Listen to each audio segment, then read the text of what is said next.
आपले चरित्र आणि चित्र आम्ही पामर आपले यथार्थ दर्शन काय घडवणार. म्हणूनच ही वेडी वाकडी सेवा आपल्या चरणी अर्पण.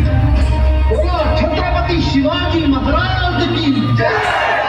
परित्राणाय साधूनां विनाशाय दुष्कृतां धर्मसंस्थापनार्थाय संभवामी युगे युगे. जेव्हा जेव्हा पृथ्वीवर अत्याचार वाढेल तेव्हा तेव्हा परमेश्वर अत्याचार नष्ट करण्यासाठी अवतार घेईल. आणि मग तसंच झालं. शिवनेरी गडावर एका नव्या सूर्याचा जन्म झाला.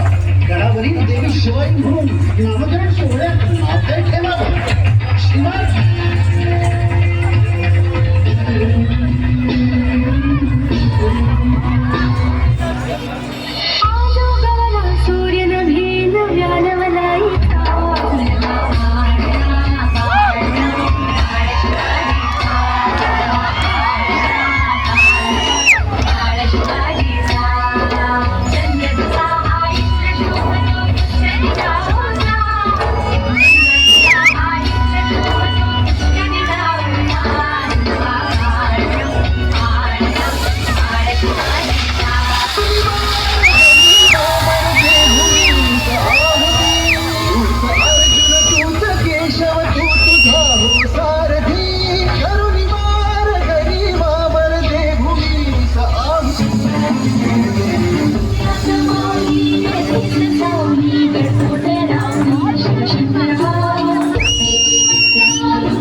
Thank you.